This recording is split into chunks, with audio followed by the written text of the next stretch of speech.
কে এনেছে? কে খাবে? নমস্কার বন্ধুরা, কেমন আছেন সবাই? আশা করি সবাই খুব ভালো আছেন আর সুস্থ আছেন। মালা অফিসিয়ালের নতুন একটি ব্লগে আপনাদের সবাইকে অনেক অনেক স্বাগত।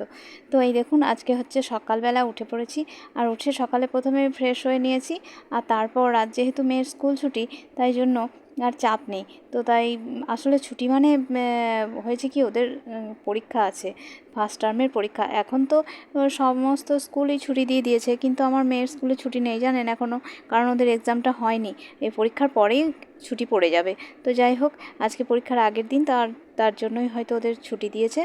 আর এই দেখুন, আমি জামা কাপড় গোছাতে শুরু করেছি। প্রথমেই হয়েছে কি, জামা কাপড়গুলো বলি পয়লা বৈশাখের পাওয়া জামা কাপড়। আর এই দেখুন, এই সাদা জামাটা হচ্ছে আমি নিজে তৈরি করেছি, মেয়ের নাচের স্কুলের ড্রেস। আর তার আগে প্রথমেই যে শাড়িটা দেখালাম, শাড়িটা আমার বড় ননদ আমাকে গিফট করেছিল। তো শাড়িটা আমার খুবই পছন্দের, আমার ওই শাড়িটা নতুন হয়েছিল। তো তাই জন্য আমি পয়লা বৈশাখের দিন ওই শাড়িটা পরেছি আর পরে পুজো দিয়েছিলাম। তারপর মেয়ে তো ওই জামাগুলো পেয়েছে, যে জামাগুলো ভাঁজ করলাম, গোছালাম, দেখলেন ওগুলো সব ওর একটা জেম্মা দিয়েছে, একটা দাদু দিয়েছে, আর একটা যেটা রাখলাম সেটা হচ্ছে ওর দিদুনের তরফ থেকে। আর এই দেখুন, এই ব্লাউজটা আমি নিজে হাতে বানিয়েছি জানেন। তবে এটা কোনো পিস থেকে নয়, এটা আসলে টুকরো কাপড় পড়েছিল। তো সেই কাপড়টা ভাবলাম যে মেপে দেখি যে হয় কিনা একটা ব্লাউজ। তো মেপে দেখলাম হবে না, কিন্তু আরও কিছু টুকরো পেলাম খুঁজে, দিয়ে দেখলাম যে সেই টুকরোগুলো জয়েন করি। আর জয়েন করার পরে এই ব্লাউজটা বানিয়েছি জানেন, কিন্তু ভারী সুন্দর হয়েছে। কেউ দেখলে বাইরে থেকে বুঝতেই পারবে না যে ওটা টুকরো টুকরো কাপড় থেকে ব্লাউজটা বানানো হয়েছে। তো ওটা আর কাকে দেওয়া যাবে, ওটা তো কেউ নেবে না। তো তাই জন্য ওটা আমিই পরে নিলাম, আমার জন্য করে নিলাম। তো যাই হোক, আর হাতের জন্য কাপড় শর্ট পড়ে গেছিলো, তখন দেখলাম যে আরও একটু অন্য কালারের টুকরো পড়েছিল, মানে ওটা কোনো সালোয়ার পিসেরই টুকরো। তো যাই হোক, সেই কম্বিনেশন করে কালার কম্বিনেশনটা দেখলাম ঠিক এসে গেল, তাই বানিয়ে নিলাম। আর এই দেখুন, এই জামাটা ভাঁজ করে নিলাম। এটা হচ্ছে আমার দাদা দিয়েছিল এক বছর পুজোর সময়, তাই ওটা মাহির মামার বাড়ির তরফ থেকে জামা। আর এই যে এইটা করছি, যেটা ভাঁজ করছি, এটা হচ্ছে ব্লু কালারেরটা। ওটা হচ্ছে ওর ছোটো পিপি দিয়েছিল ওর এক জন্মদিনে, 5 বছরের জন্মদিনে। আর এবছরের জন্মদিনটা জানি না কী করা যাবে। আর পিঙ্ক কালারটা ওটা ওর দাদুই কিনে এনে দিয়েছিল পয়লা বৈশাখের। তো যাই হোক, আরও সব ফ্রকগুলো ছোট হয়ে যাচ্ছে, যত বড় হয়ে যাচ্ছে মাহি মেয়ে, আর তত দেখছি ওর ফ্রকগুলো ছোট হয়ে যাচ্ছে। কত জামা কাপড় হয়ে গেছে এখনকার বাচ্চাদের, কত জামা কাপড় হয়, পয়লা বৈশাখেই এত হয়, তারপর পুজোতে তো কত হয়। আমাদের সময় কিন্তু এত কিছু হতো না। তবে দুটো একটা জামা এক্সট্রা কেউ বাইরে দিলে, মানে কোনো আত্মীয় স্বজন দিলে, আমরা খুব আনন্দ পেতাম, মানে আমাদের খুব আনন্দও হতো। আর এই দেখুন, ওদিকে স্কুল ছুটি পেয়েছে, বাবা যদিও স্কুলে যাবে, সরি স্কুলে না, দোকানে যাবে। তো দোকানে যাওয়ার আগে মেয়েকে একটু সময় দিচ্ছে, বেশ ভালো। এই কাজটা রোজই করতে পারলে আরোই ভালো হয়। আসলে সাইকেল চালানো শেখার ইচ্ছা হয়েছে। সাইকেলটা হচ্ছে গিয়ে আমার বড় মেয়ে রাশির, তো রাশির সাইকেলটা রাখাই ছিল। এবার আর যেহেতু সাইকেল একটা বাড়িতে আছে, তাই আর নতুন করে আর কিনলাম না। কিনতে গেলে পয়সা খরচা করে, অযথা কেন পয়সা খরচা করব, যেহেতু দিদির আছে, দিদির জিনিস তো বোন ব্যবহার করতেই পারে, তাই না? তো এরকম কিন্তু আমাদের বাড়িতে হয়ে থাকে। আসলে আমরা এমনটা নয় যে নতুনই দিতে হবে আমার মেয়েকে, এরকম আমি করি না। আমি ওর দাদা দিদিদের জিনিস ওকে ব্যবহার করতে শেখাই। আর ওই যে পিঙ্ক কালারের ব্যাগটা রাখলাম, এটা ওর মণিমা ওকে দিয়েছে। এখনও নাচের ক্লাসে যায় যখন, তখনও এই ব্যাগটা নিতে খুব পছন্দ করে। আর তাই জন্য এই ব্যাগটা বের করে দিয়েছি। ওর মণিমা এটা গুজরাট থেকে ওকে এনে দিয়েছিল। খুবই সুন্দর ব্যাগটা।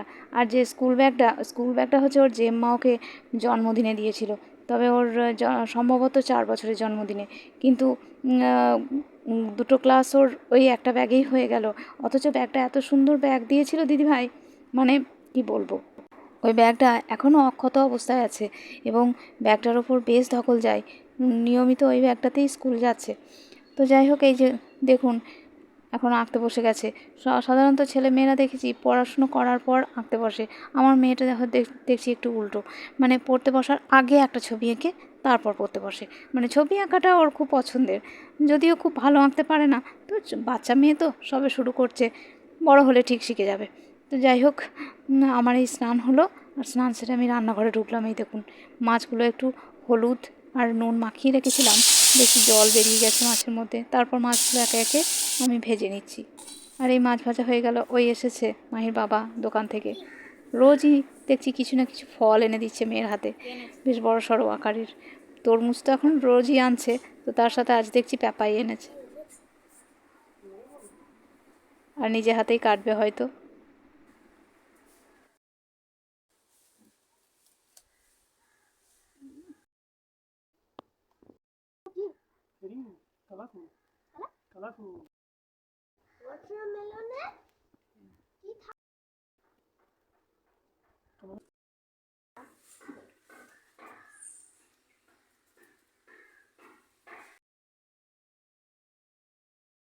আর আমাদের বাড়ির পুরুষ মানুষরা এই মেয়েদের কাজে হাত লাগায় না, এটা কিন্তু নয়, লাগায়, কিন্তু কাজ বাড়িয়ে দেয় বেশি, জানেন তো। তার জন্য আমি বা মা আমরা নিজেরাই করে নেওয়ার চেষ্টা করি। এই দেখুন পাপায়াটা কাটতে বসেছে, অর্ধেকের বেশি মানে বাদ দিয়ে দিচ্ছে, এবং ছাল তুলতে গিয়েও অর্ধেকটা বাদ দিয়ে দিচ্ছে। তো যাই হোক, আমি বললাম চলো তুমি উঠে যাও, আমি কেটে দিচ্ছি।